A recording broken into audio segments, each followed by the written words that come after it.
Welcome, everybody, to the Retail Corner podcast. We have one more episode coming to you guys, and we're so excited because today we have Joe Fisch. Joe Fisch has been in the industry for many years. He's been with PwC, with Ghirardelli Chocolate Company, and today he stands as the CEO of Wine Access. How are you doing today, Joe? Great. Thanks, Carlos. Thanks for having me. Oh, it's a pleasure having you, and especially about a subject that we haven't really discussed with any of our guests, which is really the economy today and subscription models. Right? There's good stories, bad stories. Of course, Netflix just around the corner, right?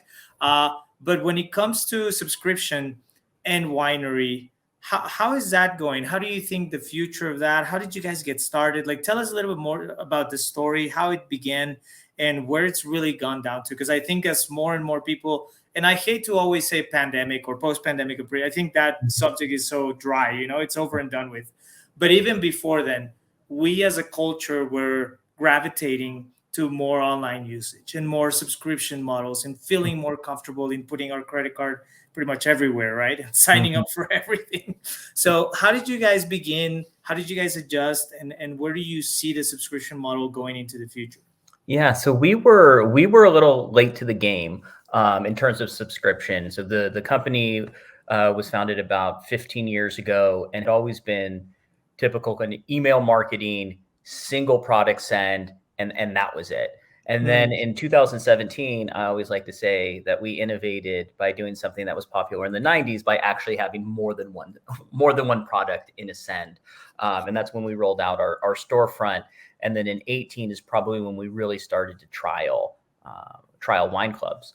And we had looked at other kind of competitors in the space, and they seemed to be doing really well. But I think one of the issues that we always saw with a lot of wine clubs, at least from a retailer standpoint, was a fair amount of churn. It used to be a lot of, you know, every month 6 bottles, and it would stack up. And then after 6 months or so, you may end up seeing that person leave the club. So we knew we wanted to play in it, but we didn't want to necessarily do a lot of the same things that other people were doing. So we first started off with our own internal wine club, and we made the mistake of launching a monthly club.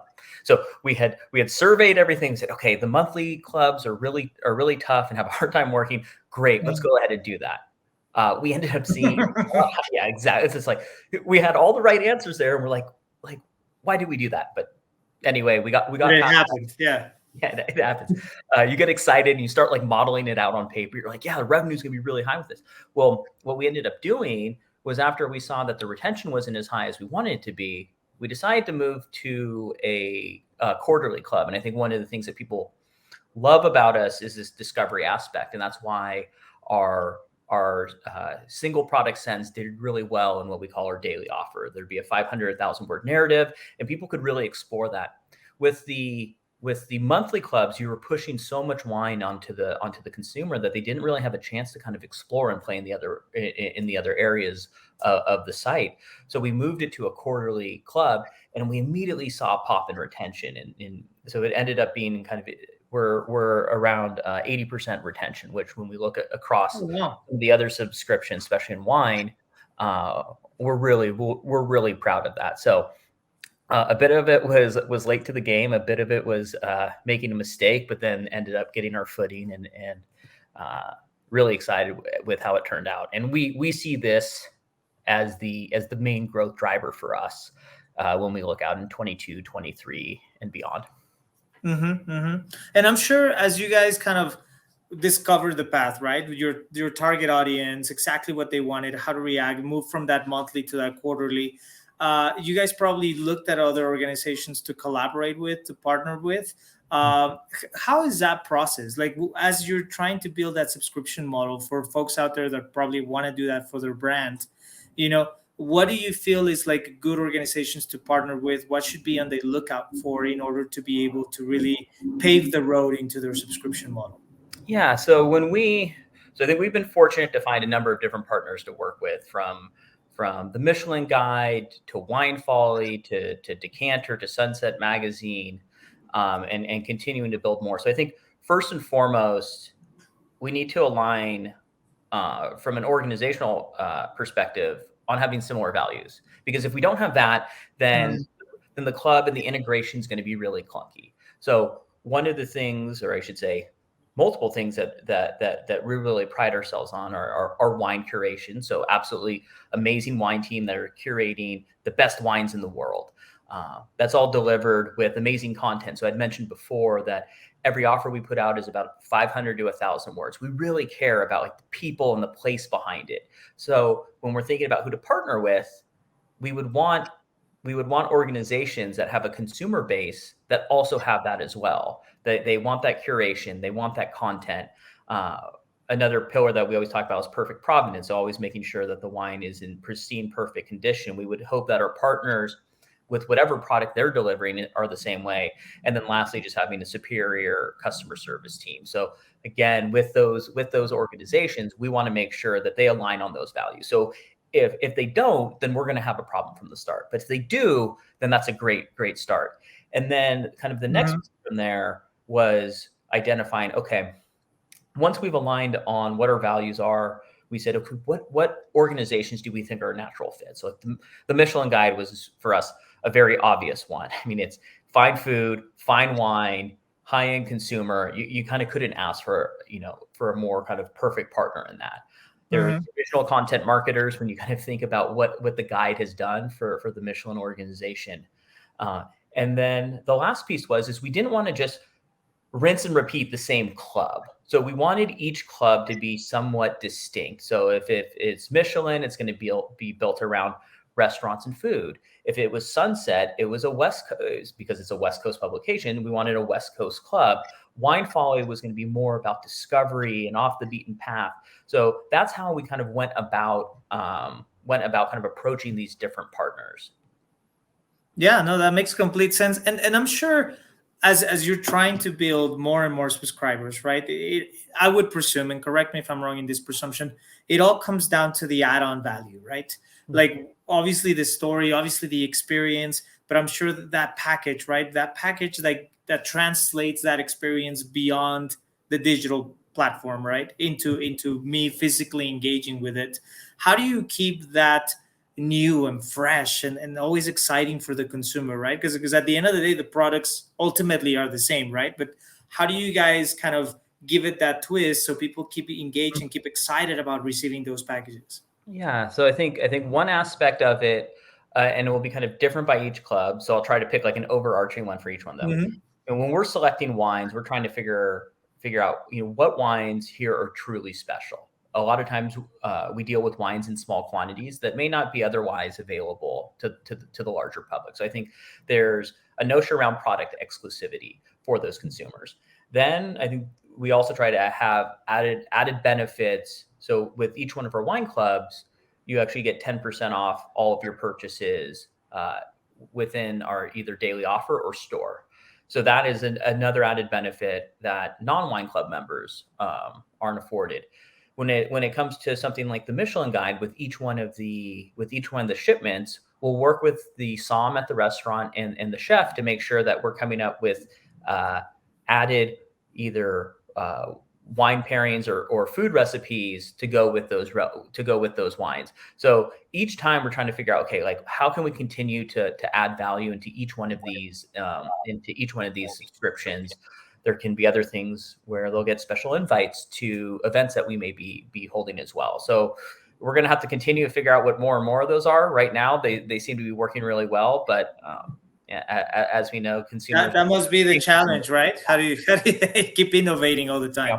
Yeah. No, absolutely. And I think with that also the other challenge I would presume is educating the consumer, right? Because at the end of the day, as much as now as a society we're more comfortable with subscription models, we're more comfortable with that trust in companies, right? And building that relationship with a company. There's also somewhat of an educational gap, right? How do you guys kind of minimize that, or what is the initiatives you recommend for other companies to look at as they're trying to educate their consumers into their subscription models? And is it and sorry to piggyback off that question, the second question to that is it worth investing more in educating the consumer, or is it better to adapt to what you see the consumer is doing? Yeah. So when we talk through kind of the four pillars of wine access, Number two is content, and that's really rooted in education. And when we've talked about partnering, whether it's the Michelin Guide or Wine Folly or Sunset, a lot of times these are publications that have like dedicated their lives and their craft to educating the consumer or the subscriber in any way. So for us, that's such a key component of what we do. So whether it's the unboxing experience, every single wine that you get, we have this beautiful cardstock that has the story behind the wine. It has the flavor profiles. It has the drinking window of when do you drink it, now until 2030. And it's really, you have so much education exploding off the page of that. In addition to that, another component for every single one of the wine clubs that we do is we have our head of wine, who is a master of wine, developing video content, talking about the wine, how she came across it. So again, even more enhancing to that educational element, and we're continuing to try to do it in the written word, on video, audio, and then obviously tasting it as well. So we're hitting just about as we can. Yeah, no, absolutely. And I know with any retail company, right? Because at the end of the day, it's all retail. There's the KPIs, right? KPIs are so valuable. When it comes to subscription models, what is the one metric that you find the most valuable? And what do you guys use that metric for in order to improve your business? Yeah, so there's retention is obviously a big one for us, but I think the other piece that we look at would be purchases outside the wine club. So rough numbers, I think in this last year we had something like 43% of our wine club customers made purchases outside of the wine club, which we love, meaning that they went to the wine club, they enjoyed it so much, but they also said, okay, I'm going to like jump into a different part of my wine journey, and I'm going to start to kind of start making purchases outside of that. So I know you asked for one, but I always end up throwing two, and then I start to think of another one, three, four. No, it's no problem, of course. And do you think with these KPIs, I was reading about this Net Promoter Score, right? NPS. What is that KPI really used for? Can you explain to us a little bit more? I mean, I'm blindly ignorant to the subscription model, right, and the process of it, and I'm sure a lot of listeners are as well. So if we can go on that one, I was just curious about that particular KPI. Yeah, sure. So we really think of it as, and I shouldn't say we, the industry thinks of it as, oh, how likely is a customer to recommend your product? So typically, like anything that is between kind of 50 to 70 is world Mhm. class. It's on a scale of 0 to 100. So anything kind of 0 to 50 is like, well, 0 is not great. Of But course, yeah. anything around 50 is decent enough. And then kind of 50 to 70 is world class. And we've been kind of consistently in the low 80s. So that's something that we're Wow. really, really proud of. You talk metric, and that's one that I look every single morning. I'm looking at what were the latest NPS scores from the day before, and making sure that we're moving in the right direction. Wow. Wow. No, that's phenomenal. And what do you guys think is like the game changer or the differential for Wine Access to be able to sustain that score consistently? Yeah, I think it's so we going through the fourth pillar. It's the fourth pillar of wine access, and it has to be, if it's not in our DNA, there's just no way for us to kind of sustain those really high scores. So for us, it's every single person. I mean, we repeat it every all hands meeting. We go through Mhm. the four pillars of wine access, and we always end an all hands meeting with a customer story uh, that we absolutely love. So it's just built into what we do. You can't get away from it if you're at Wine Access.